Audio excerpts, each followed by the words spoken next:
Tier 15s. We have entered the promised land of Tier 15 mapping. As you can see on the screen right now, this is a Tier 15 map with a generous damage mod on the enemy, and we are doing it deathless.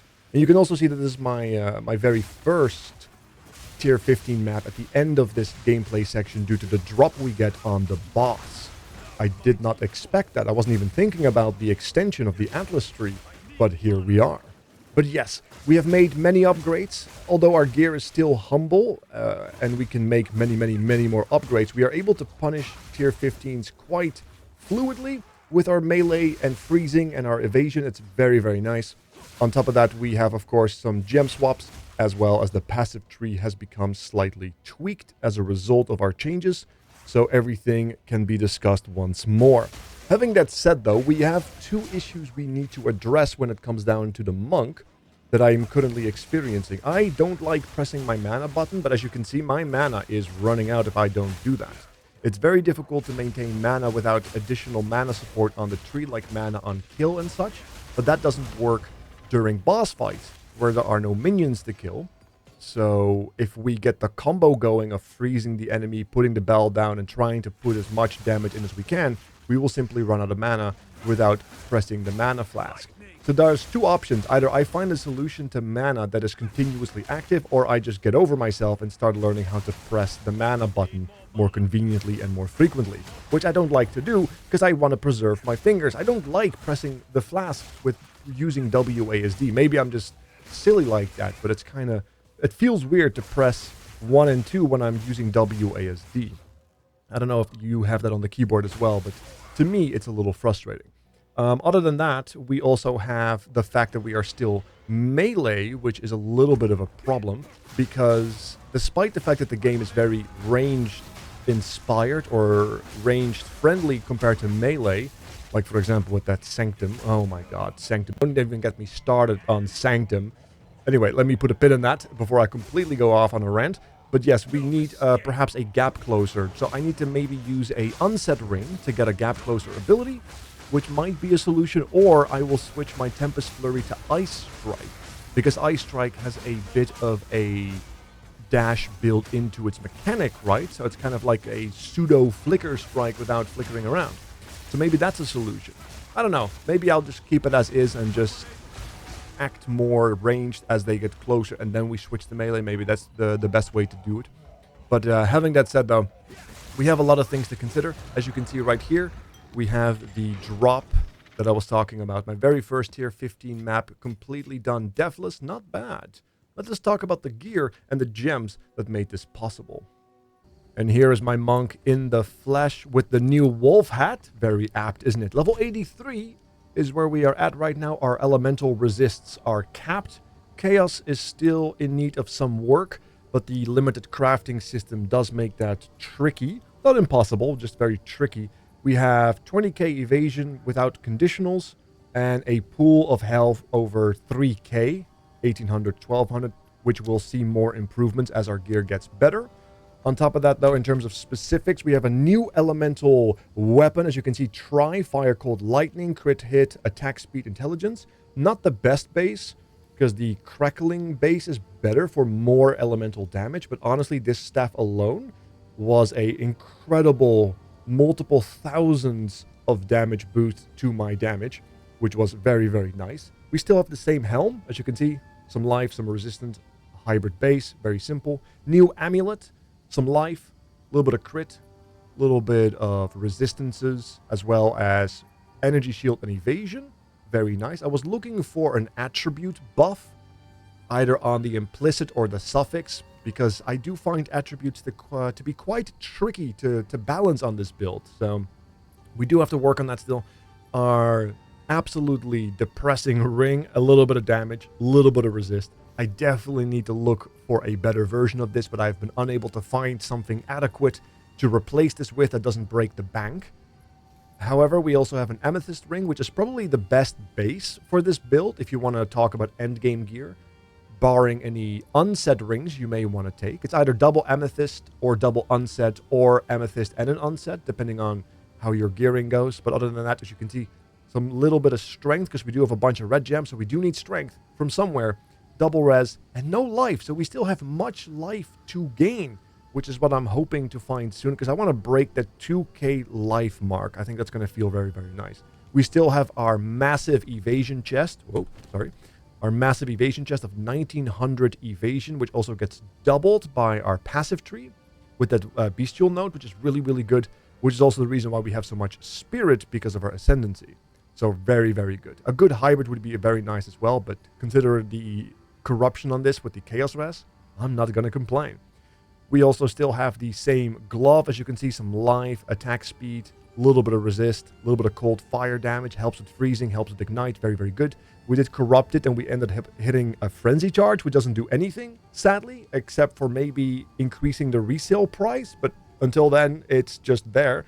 We do have a new belt, a little bit of life, a little bit of resist, and most importantly, a charm slot, which is very, very nice, which allows us to not only have a freeze response, but also a stun response, which is very, very good. I don't know how to get a third slot, because that would have been nice. Maybe like some bleed removal or like poison removal. I think that would be really, really nice, especially since we don't have chaos res maxed out yet. So getting some poison removal would go a long, long way.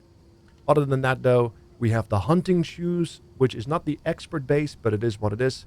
Lightning res, chaos res, movement speed, 25%, which is nice. A good life, double res, I can't complain. So that is it for the gear. Let us talk about the gems, the real juice people want to talk about. As you can see, we have still got Tempest Flurry. We're currently using Martial Tempo, Close Combat, Primal Armament, and Inspiration. I do want to replace Inspiration at some point once I can figure out mana solutions, but until then, this does make left-clicking feel a lot more comfortable during boss fights, so we don't run out of mana. We can really keep that burst going, and we don't have to worry about our mana flask running out. We did switch Close Combat in as a result of a new gem on our Tempest Bell. Storm Wave is our ranged attack, which I do think is mandatory, simply because it gives us a ranged option, and the game is very melee unfriendly. Some people like gap closers here, other people like buffs or debuffs. It's fine. Stormwave is not mandatory for the build to function. It's just incredibly convenient to have, in my opinion. That's why we're using Long Shot, Magnified Effect, and Ice Bite as well. A little bit of cold damage can help us freeze, which helps us get the charges and such. Magnified Effect makes it bigger and allows it to actually go further as well, which makes Long Shot more reliable. Charged Staff, which is our bread and butter.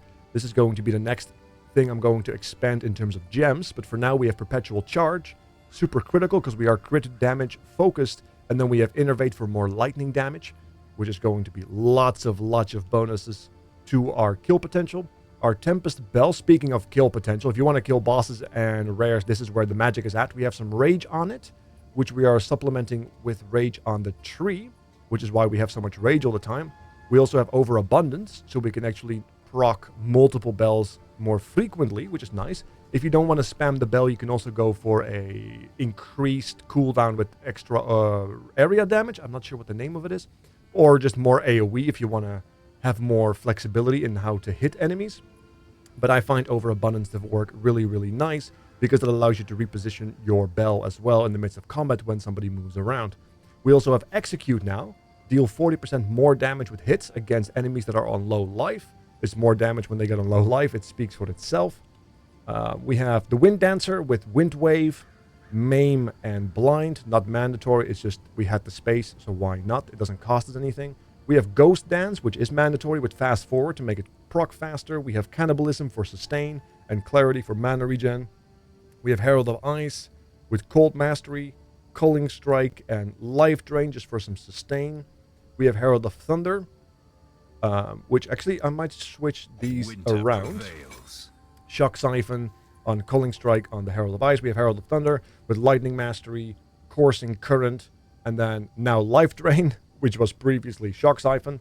I'm not sure which one is going to be better. I do want Life Drain to be up here in the end if I can get more Jeweler Orbs, but so far it eludes me.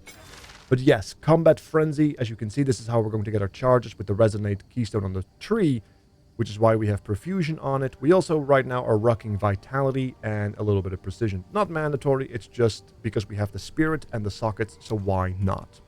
But yeah, I did mention the passive tree several times, so let's talk about that a little bit then. As you can see, we only have 3 Ascensions. My next one is going to be and protects me from harm, unless I feel like it's not needed, because we would be tanky enough, in which case I will most likely dive into I Am the Thunder for more damage. After all, if you kill the enemy, they can't hurt you. We do have some Essence of the Mountain to help facilitate freezing still. Once I have a better weapon, I will most likely unspec this, or I will simply keep it because it is more damage, right? 5% of damage as extra cold. Can't go wrong with that. We pick up Mindful Awareness. We do pick up Crashing Waves and Essence of the Storm. Once we get closer to level 100, I might pick up some skill speed, because skill speed is essentially attack speed as well, which is nice. We are crit focused, so Moment of Truth. We have the triple echoes right here, because we are able to do a little bit of Ignite, Shock, and Chill as a result of our weapon having the triple element as well as our ring and all that other good stuff, like our ascendancy and other nodes on the tree. But yeah, we pick up the crit nodes. The resonance is mandatory as a result of power charges being required for this build. So as you can see, we are generating frenzy charges, which will then turn into power charges. We pick up some attack speed and cost reduction to help with the mana issues. More evasion and maximum energy shield is self-explanatory. Speaking of Spectral Ward, as you can see, this is allowing us to have energy shield from our massive chest plate as well, which is very good. I'm not sure about Shadow Dancing. I might unspec that. I think these nodes are not necessarily the most valuable, but who knows? We're still running overflowing power, but I am starting to question this more and more.